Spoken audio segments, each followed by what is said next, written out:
Hello friends, इस video में हम सरफेस केमिस्ट्री के एक बहुत ही इंपॉर्टेंट टॉपिक के बारे में बात करेंगे जिसका नाम है लैंगम्यूर एडजॉर्प्शन आइसोथर्मल। इसमें जो पहला हमारे पास वर्ड है दैट इज योर लैंगम्यूर। ये नाम है साइंटिस्ट का जिन्होंने सरफेस केमिस्ट्री में बहुत सा काम किया और उनको नोबेल प्राइज भी मिला इसके ऊपर। और ये केमिस्ट्री के बहुत ही पॉपुलर और बहुत ही अच्छे टीचर भी रहे, साइंटिस्ट हुए हैं लैंगम्यूर। तो इनका ये जो टॉपिक है एडजॉर्प्शन, हम कहें एडजॉर्प्शन आइसोथर्मल। तो इसमें देखिए पहला जो वर्ड है वो एडजॉर्प्शन है। तो इसको डिफाइन करते हैं। Adsorption very simple. हमारे पास कोई भी सरफेस होगा, जैसे कोई भी हमारे पास सॉलिड सरफेस होता है, मोस्टली हम एडजॉर्प्शन के लिए चारकोल का एग्जांपल लेते हैं, या प्रैक्टिकली या साइंस में एडजॉर्प्शन के एक्सपेरिमेंट्स करने के लिए हम चारकोल का यूज करते हैं। और ये सॉलिड सरफेस है, तो इसको हम इसको बाद में बात भी करेंगे कि हमारे पास कुछ पॉइंट्स होते हैं सॉलिड के ऊपर जिनके ऊपर एडजॉर्प्शन हो सकता है। ठीक है, उनको बोलते हैं एक्टिव पॉइंट्स और एक्टिव साइट्स। तो जहां से हमारे पास क्या ये बिंदु बन जाएगा, जैसे यहाँ पर ये ऐसे 1 2 3, ठीक है, जहां क्रॉस बना हुआ है ऐसे, तो यहाँ पर जो पॉइंट है ये वाला, ये क्रॉस का ये एक एक्टिव साइट है और यहीं पर सिर्फ यहीं पर एडजॉर्प्शन हो सकता है। तो पूरे सरफेस पे एडजॉर्प्शन नहीं होता, प्लीज माइंड इट। कुछ पर्टिकुलर पॉइंट्स हमारे पास हैं सॉलिड के ऊपर, जैसे ये पॉइंट्स हैं, जैसे यहाँ पर 1 2 3 4 5 6 एंड सो ऑन, कि इनके ऊपर एडजॉर्प्शन होगा। ये क्या बोलते हैं? Active sites.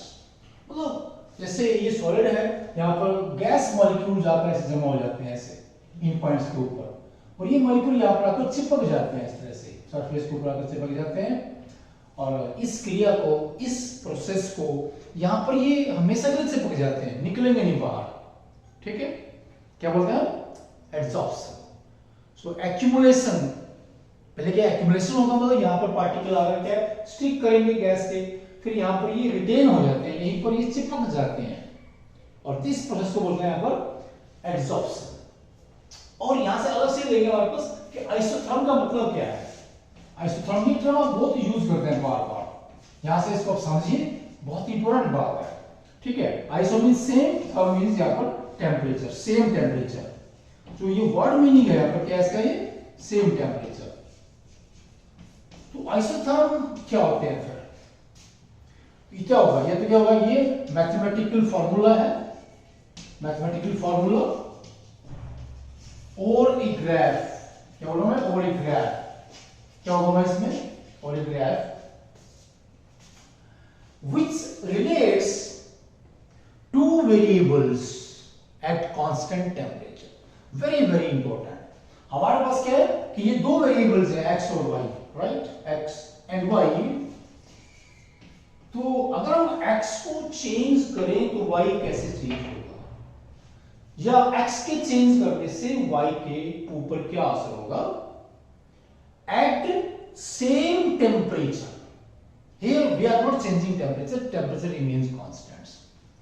so इस तरह कोई मैथमेटिकल इक्वेशन या फार्मूला जो हमें बताए कि x और y के बीच में मैथमेटिकली क्या रिलेशनशिप है, या ऐसा कोई भी ग्राफ या कर्व, ठीक है, x और y के बीच में, ठीक है, तो इनके रिलेशनशिप को डिफाइन करेगा कि y को चेंज करने से x कैसे होगा, या इसको उल्टा कि if we increase x what is the effect on y, कि y ऊपर क्या at constant temperature। यहां पर ये स्टडी है, ठीक है, at t constant, मतलब कांस्टेंट रहेगा टेम्परेचर, टेम्परेचर में कोई बदलाव नहीं आएगा। अब पूरा लेते हैं, यहां पर क्या लेते हैं? Adsorption isotherm, right?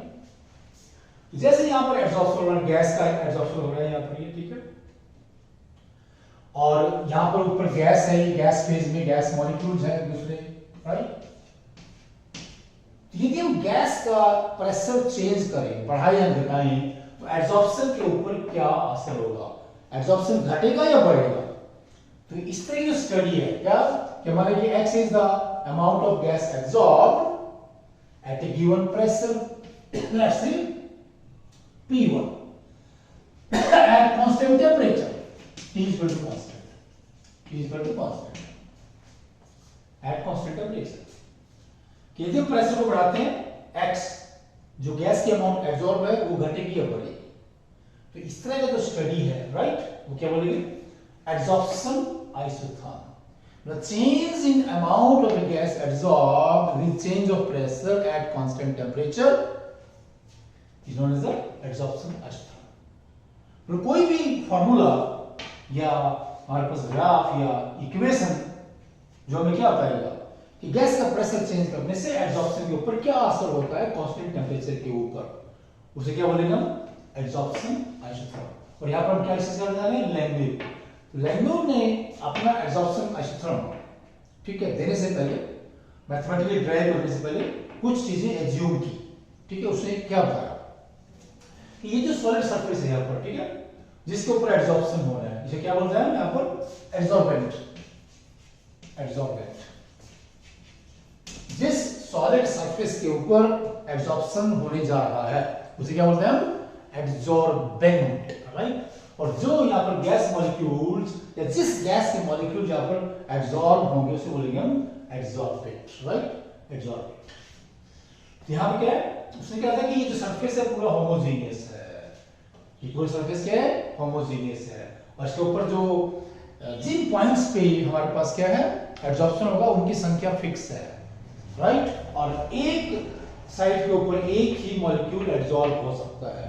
जब यहाँ पर ये मॉलिक्यूल एब्जॉर्ब होगा, जैसे यहाँ पर पहले एक मॉलिक्यूल एब्जॉर्ब है, ये मान लीजिए पहले है, इसके बाद आ रहा है, तो जब ये एब्जॉर्ब होगा तो इसके एब्जॉर्प्शन के ऊपर इस मॉलिक्यूल का एब्जॉर्प्शन इस मॉलिक्यूल से किसी भी तरह से अफेक्टेड नहीं होता है।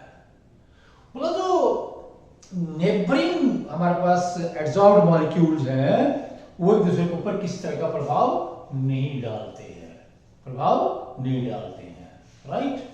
This very important. और क्या होगा कि सिर्फ यहाँ पर जो ये हमारे पास एब्जॉर्बेड मॉलिक्यूल्स हैं उनकी एक मॉलिक्यूल थिक लेयर बनेगी, ठीक है। मतलब जैसे एक मॉलिक्यूल एब्जॉर्ब होने के बाद किसी भी साइड के ऊपर उसके ऊपर दूसरा मॉलिक्यूल एब्जॉर्ब नहीं होगा। यहाँ पर मतलब इस पर एक मॉलिक्यूल एब्जॉर्ब होगा फिर दूसरा मॉलिक्यूल यहाँ पर एब्जॉर्ब नहीं हो सकता।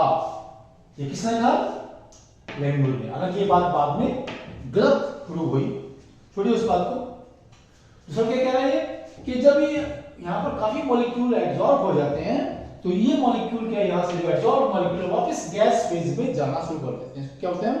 डिसॉर्प्शन और इवेपोरेशन। यहाँ पर एब्जॉर्बेंट सरफेस से गैस मॉलिक्यूल एब्जॉर्ब है वो छोड़ करके वापस गैस फेज में भी आ रहे हैं ना, और इसके लिए क्या बोलेंगे हम? इसको बोलेंगे क्या बोलेंगे इसको भाई? डिसॉर्प्शन और इवेपोरेशन। और जो एब्जॉर्प्शन है उसको हम कई बार कंडेंसेशन भी कहते हैं। जो क्या बोलते हैं? कंडेंसेशन भी कहते हैं। तो ये कुछ हमारे पास assumptions हैं, ठीक है। ओके, फिर इन assumption के तहत क्या किया इसने? लैंगम्यूर ने अपना जो है लैंगम्यूर एब्जॉर्प्शन थ्योरम कैसे ड्राइव किया। तो इसको ड्राइव करने के लिए थोड़ा देखते हैं इसमें कैसे ड्राइव करेंगे इसको प्लीज। सबसे पहले क्या मानेंगे, आप क्या जूम करेंगे कि ये जो हमारे पास सरफेस है इसका सरफेस एरिया कितना है? 1 है, यूनिटी है प्लीज। कितना है surface area of the surface? Is let's say 1 centimetre square और 1 मीटर स्क्वायर, आपकी मर्जी है जितना मर्जी मान लीजिए, राइट। यहां पर ये क्लियर। और कहता है कि किसी भी पर्टिकुलर टाइप के ऊपर यहां पर एक जो हमारे पास यूनिट सरफेस एरिया है उसमें से थीटा सरफेस एरिया कवर्ड है, कवर्ड सरफेस एरिया, ठीक है। Curved surface area theta, curved surface area, curved surface area, surface area,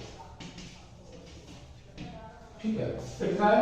1 minus theta क्या बच जाएगा? ये uncovered surface area, uncovered surface area, surface area, uncovered surface area, 1 minus theta. And P is the pressure of gas, pressure of gas at a given point of time, at a particular moment, at a particular moment, and here T is constant. This is very important. This T is constant.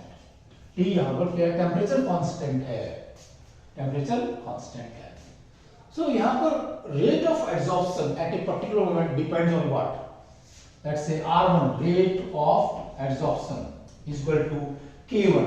देखिए पहले क्या है, पहले absorption ही होगा ना, absorption जब कुछ होगा तभी डिसॉर्प्शन शुरू होगा। कई बच्चे कंफ्यूज कर जाते हैं ना कि ये K1 किसके लिए है, रेट कांस्टेंट इसके लिए है फॉर द एब्जॉर्प्शन, ये प्रोपोर्शनलिटी कांस्टेंट भी कह सकते हैं, into P into 1 minus theta. देखिए प्लीज, गैस के एब्जॉर्ब होने का रेट शुरू में बहुत ज्यादा है क्योंकि सारा सरफेस खाली है, ये सरफेस सारा खाली है ना, ठीक है। तो क्या है, खाली सरफेस के ऊपर डिपेंड करता है, और गैस का प्रेशर जितना ज्यादा होगा एब्जॉर्प्शन उतना ही ज्यादा होगा। सो एब्जॉर्प्शन यहाँ पर दो बातों पर डिपेंड करता है, जो सरफेस एरिया कितना अनकवर्ड है, कितना खाली है, कितना नेक्ड है, ठीक है, और गैस का प्रेशर क्या है, दोनों बातें, प्रेशर ज्यादा होगा एब्जॉर्प्शन भी ज्यादा होगा। तो कह रहे हैं कि at a given moment of time, right, then desorption, right, rate of desorption R2 depends on, that is K2 into theta, ठीक है। कवर सरफेस के जितने ज्यादा मॉलिक्यूल्स यहां पर होंगे एब्जॉर्ब, ठीक है, कवर सरफेस एरिया उतना ज्यादा होगा, ओके, और एब्जॉर्बेड जो हमारे पास मॉलिक्यूल्स हैं उनके वापस जाने का रेट भी उतना ही ज्यादा होगा, ठीक है। जितने ज्यादा मॉलिक्यूल यहां पर एब्जॉर्ब होंगे थीटा उतना ही ज्यादा होगा, और डिसऑर्प्शन रेट भी उतना ही ज्यादा होगा, उतना ही ज्यादा होता है। And then there is equilibrium. तो इक्विलिब्रियम क्या है, यहां पर एब्जॉर्प्शन की वो अवस्था है, या एब्जॉर्प्शन जब हो रहा है उसमें उस मोमेंट को, उस पर्टिकुलर टाइम को, उस पर्टिकुलर पोजीशन क्या बोलते हैं, इक्विलिब्रियम, जिसके ऊपर ये दोनों क्लियर बराबर होती है। दोनों clear means R1 equal to R2, rate of absorption equal to rate of desorption, right. At equilibrium this is the position, mathematically क्या बनेगा, ऐसे कर लीजिए आप इसको ऐसे please, R1 equal to R2, और दोनों इक्वेशन यहां पर ये बराबर हो जाती हैं ऐसे, right. This is very important, this very very important. अब इसको हम सॉल्व करते हैं थीटा के लिए, यहां से आ जाइए, देखिए K1 दैट इज P, इधर से आ जाएगा माइनस K1P इनटू थीटा, से बोल लेंगे equal to K2 theta, clear. अब देखिए इसको इधर ले आते हैं, उधर जाके लिख कर पॉजिटिव हो जाता है, क्या लगा दीजिए प्लीज ऐसे। नेक्स्ट स्टेप में ये बन जाता है आपका, यहां से जब थीटा कॉमन लेंगे इसमें से, theta common, theta equal to K1P divide by यहां से, ठीक है, इसमें से हमने क्या थीटा कॉमन लिया, ठीक है, K2 K1P। अब क्या है, यहां से जैसे इस इक्वेशन के यहां से डिवाइड कर देंगे K2 से, और नीचे से डिवाइड कर देंगे K2 से, ठीक है, ऐसे मैथमेटिकली हमने ऐसे कर दिए। तो क्या बन जाएगा, K1 और K2 डिवाइड बाय K2 1 आ जाएगा, K1 ओवर K2, राइट। हमारे पास क्या बन जाता है ये please, that's it.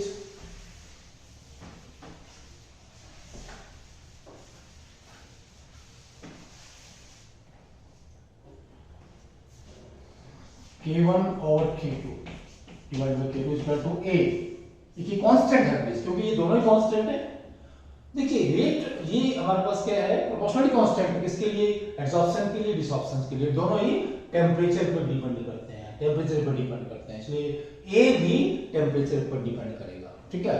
So A is a constant here which is a function of temperature, which is a function of temperature. तो इसकी वैल्यू क्या है, देखिए तीन फैक्टर पर डिपेंड करती है, दो फैक्टर हमारे पास यहाँ पर लगभग वही रहेंगे, क्या, ये हमारे पास जो एब्जॉर्बेंट की नेचर है और एब्जॉर्बेंट की नेचर है, लेकिन टेम्परेचर यहाँ पर क्या है, ये मेनली ज्यादा ये जो है टेम्परेचर पर ही डिपेंड करता है, ये कांस्टेंट है हमारे पास।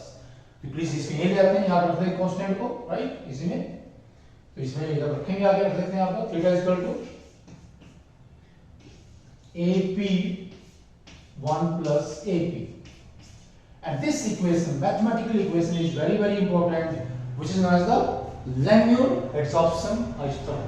तो हमें क्या बता रही है एब्जॉर्प्शन फॉर्मूला, देखिए क्या बता रहा है यहाँ पर, कि theta means cover surface area है ये, या जो एब्जॉर्प्शन कितना हुआ है, ठीक है, जितना ज्यादा कवर सरफेस एरिया एब्जॉर्प्शन भी उतना ही ज्यादा। सो बेसिकली क्या है, theta means amount of gas absorb, right. Theta क्या इंडिकेट करता है, कि अगर थीटा कम है गैस कम एब्जॉर्ब हुई है, थीटा ज्यादा है तो ज्यादा गैस एब्जॉर्ब हुई है। ये प्रेशर पे डिपेंड करता है, प्रेशर पे डिपेंड करता है। और शायद देखिए प्लीज, ये जो हमारे पास कंसेप्ट है, ये जो लैंग्वेज मॉडल है एब्जॉर्प्शन का या लैंग्वेज थ्योरी है एब्जॉर्प्शन की, तो क्या बोल रही है कि अगर प्रेशर बहुत ही कम है, प्रेशर बहुत कम होने से, ठीक है यहाँ पे देखिए प्रेशर बहुत कम है तो ये फैक्टर बहुत ही कम हो जाता है, यहाँ पर बहुत ही कम हो जाता है। और इससे क्या बन जाएगा ये, that is theta is equal to AP, क्योंकि उसमें देखिए please 1 plus AP is almost equal to 1। जब प्रेशर बहुत ही कम होगा तो ये मान लीजिए पूरा फैक्टर कितना है, ये 0.1 है, 1 plus 0.1 is equal to 1.1 almost equal to 1 ना, तो नीचे 1 आ जाता है and theta is proportional to P. मतलब बेसिकली गैस में एब्जॉर्ब हो रही है, ठीक है, लो प्रेशर के ऊपर, वो प्रेशर पे डिपेंड करती है। जैसे प्रेशर बढ़ेगा थीटा भी बढ़ेगा। अगर प्रेशर बहुत ज्यादा हाई प्रेशर पे आ जाते हैं, इसका मतलब क्या है, ये जो एब्जॉर्प्शन सिस्टम है लो प्रेशर पे काफी काम करता है, ठीक है। अगर प्रेशर बहुत ज्यादा है, देखिए प्लीज, अगर प्रेशर बहुत ज्यादा है क्या बन जाएगा, फिर यहीं पे आ जाइए, ऊपर चलिए, प्रेशर बहुत ज्यादा है तो एपी बहुत ज्यादा हो जाएगा, तो एपी की वैल्यू बहुत ज्यादा है, मान लीजिए कितना हो जाता है जब एपी कुछ भी है 100 है, ठीक है, 1 प्लस इधर प्रेशर बोल जाता है, ये 100 है ना, इक्वल टू 101 ऑलमोस्ट 100, ये हो गया 100 हो गया ऑलमोस्ट। तो ये क्या है, नीचे क्या आ जाएगा, एपी आ जाएगा इसमें ना, एपी और एपी, एपी और एपी, थीटा इक्वल टू 1। मतलब क्या है यहां पर देखिए प्लीज, दो बातें हैं कि हाई प्रेशर पर पूरा सरफेस से कवर हो जाता है। आपने क्या माना था कि पूरा सरफेस कितना है, यूनिटी है, नंबर 1। नंबर 2 कि हाई प्रेशर के ऊपर थीटा कांस्टेंट है, मींस एक पर्टिकुलर प्रेशर पर जाकर के amount of gas absorbed become constant and beyond that there is no absorption. एक पर्टिकुलर हाई प्रेशर पर जाकर के फर्दर एब्जॉर्प्शन नहीं होता है, क्योंकि यहां पर क्या बोल रहे हैं, theta constant means the amount of gas absorbed does not change beyond a particular pressure, ठीक है। मतलब हाई प्रेशर पर ये थ्योरी काम नहीं करती, इसका ड्रॉबैक भी है कि जो मॉडल है एब्जॉर्प्शन का, जो लैंग्वेज ने प्रपोज किया था, ये हाई प्रेशर पे काम नहीं करता है, ठीक है। ये लो प्रेशर बहुत ज्यादा कामयाब है और इसमें केमिकल एब्जॉर्प्शन में कामयाब है, मॉडरेट प्रेशर भी काफी ज्यादा काम करता है, ठीक है, लेकिन हाई प्रेशर में ये जाके फेल हो जाता है। और उसमें क्या है, जो सरफेस है ये पूरा होमोजेनियस नहीं होता, इसमें क्रैक्स होते हैं, डिफेक्ट्स होते हैं, इम्परफेक्शंस होते हैं, हम जानते हैं क्रिस्टल्स के अंदर, सॉलिड्स के अंदर। अब ओके प्लीज, अब थोड़ा सा इसको और इक्वेशन को थोड़ा मॉडिफाई कर देते हैं, ठीक है। कैसे मॉडिफाई कर देते हैं कि मान लें हमारे पास ये पूरा जो सरफेस है इसका वेट कितना है, m ग्राम है, ये m ग्राम है, पूरा वेट में ले लेंगे, ठीक है, ओके। और यहां पर जब थीटा सरफेस कवर्ड है यहां पर, तो गैस एब्जॉर्ब कितना है, that is x, right, clear. और x और m क्या है, ये अमाउंट ऑफ गैस एब्जॉर्ब पर ग्राम ऑफ द एब्जॉर्बेंट, इसके 1 ग्राम के ऊपर, ठीक है। पूरा जो m ग्राम हमारे पास पूरा ये सॉलिड सरफेस है, और ये क्या है, x और m प्रोपोर्शनल टू थीटा। तो theta towards surface area, theta जितना ज्यादा होगा x भी ज्यादा होगा, m तो कांस्टेंट है, रेशियो है इसका, ठीक है। प्रोपोर्शनलिटी हमारे पास बन जाती है फिर, ठीक है, इसको हटा देंगे।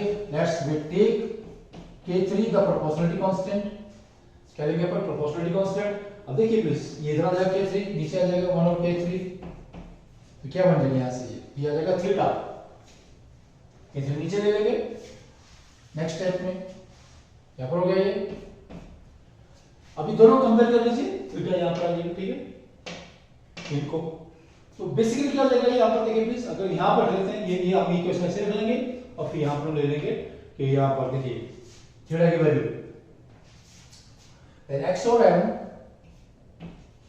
देखिए यहां पे आ जाएगा 1 और K3 is equal to AP over 1 plus AP। हमने इन दोनों को कंपेयर कर दिया, यहां से K3 को ऊपर ले लीजिए, इसको हमारे पास ये दो इक्वेशंस हैं, ये वाली, ये दोनों क्या है, थीटा के बराबर हैं, इसलिए क्या लेगा ये x y और 1 और K3 इक्वल टू AP और 1 प्लस AP, क्लियर। तो इनको ऊपर ले जाते हैं,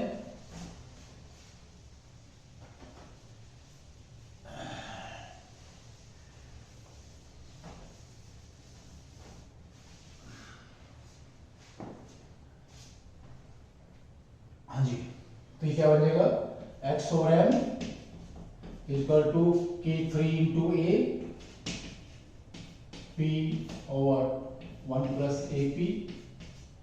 अब ये A इंटू K3 ये दो कॉन्स्टेंट्स का मल्टीप्लिकेशन है, ये अब एक नया कॉन्स्टेंट बन जाता है, दैट इज BP और AP, right. A and B are two constants, ये दो कॉन्स्टेंट्स हैं, दोनों ही बेसिकली क्या है, वो टेम्परेचर के फंक्शन है बेसिकली ज्यादा।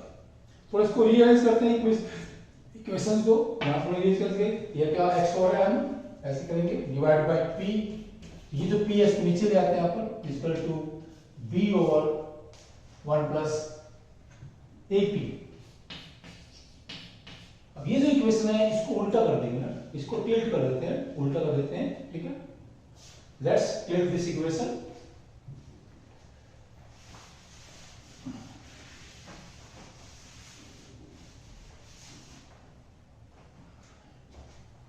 तो P और x over m is equal to 1 over b, then a और b हमने क्या इसको उल्टा किया प्लीज, इंटू p। अभी क्या बन जाता है आप देखिए प्लीज, यहाँ पर जो इक्वेशन है ये भी लैंग्यूर एब्जॉर्प्शन आइसोटोप का एक दूसरा फॉर्म है, दोनों ही से ज्यादा इसको क्या देंगे, ये 1 ये 2 1 and 2, राइट। तो दोनों ये लैंग्यूर एब्जॉर्प्शन आइसोटोप मैथमेटिकली क्या कर रहे हैं। सो देखिए please, this P is the pressure of gas, X is the amount of gas absorbed at a particular pressure. So X depends on P. तो P को चेंज करने से X कैसे चेंज होगा, बाकी इसमें क्या है, A और B कांस्टेंट्स है, M B कांस्टेंट रहता है, T B कांस्टेंट है। So this, okay, this mathematical equation known as the Lagrange adsorption isotherm, which tells us how the amount of gas absorbed varies with change of its pressure at constant temperature। अब इसको verify भी कर सकते हैं, practically इसको verify कर सकते हैं इस इक्वेशन को, और लो प्रेशर और मॉडरेट प्रेशर पर ये इक्वेशन काफी अच्छे रिजल्ट्स देती है, राइट। लेकिन हाई प्रेशर पर इस बार जाकर फेल हो जाता है लैंग्यूर एब्जॉर्प्शन आइसोथर्म। तो कैसे चेक करेंगे इसको, लेट्स सी प्लीज। हमने करना क्या है, ये एक स्ट्रेट लाइन इक्वेशन है आपका, ठीक है। हम क्या करेंगे, हमारे पास कई, हम क्या ले लेंगे, m एक कांस्टेंट वेट है 1 ग्राम वाले चारकोल, 1 ग्राम चारकोल है, और x1 क्या है, अमाउंट ऑफ गैस एब्सॉर्ब, ये हमारे पास क्या है, 4 वैल्यूज हैं। प्रेशर क्या है, P1 P2 P3 and P4। मतलब प्रैक्टिकली क्या करेंगे, 4 अलग अलग प्रेशर पर चारकोल के ऊपर, लेट्स से 1 ग्राम चारकोल लिया था, ये 1 ग्राम, ओके, कोई भी गैस एब्सॉर्ब होगी 4, जैसे प्रेशर से बढ़ाएंगे यहाँ पर x भी बढ़ेगा, ठीक है। और यहाँ से क्या हम निकाल देंगे वैल्यू, ऐसे जैसे हम निकाल के m तो 1 ही है, ठीक है, m तो 1 ही है, स्ट्रेट लाइन। इसका ग्राफ ड्रा करेंगे अपना, इसका हम ग्राफ ड्रा करेंगे, हमारे पास क्या बन जाएगा, पूरा ऐसा करेंगे ना, P1 राइट और x1 equal to P2 right, ऐसे लेकर के ये तो ग्राफ किसमें आएगा, देखिए, let's see the graph plotted.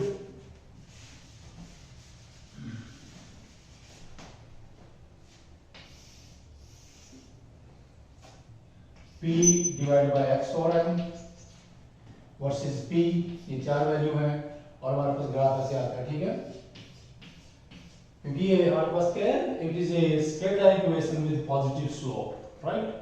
Slope हमारे पास होता है y equal to mx plus c, ठीक है। c क्या है, ये इंटरसेप्ट है 1 और b, तो यहाँ से इसको बढ़ाएंगे लाइन को, यहाँ से निकालेंगे 1 और b निकाल लेंगे, इसका यहाँ से क्या ले लेंगे, इसका यहाँ से ले लेंगे, इसका स्लोप ले लेंगे, और उससे क्या निकाल लेंगे, a और b निकाल लेंगे, ठीक है। तो हम क्या करें कि लो प्रेशर और मॉडरेट प्रेशर पर ये स्ट्रेट लाइन आती है, लेकिन हाई प्रेशर पर जाकर इसके रिजल्ट्स इतने बढ़िया नहीं रहते हैं। But this is very very important as far as surface chemistry is concerned, and adsorption of gases, particularly the chemical adsorption at low pressure is concerned. Okay, please. Thanks. Namaskar.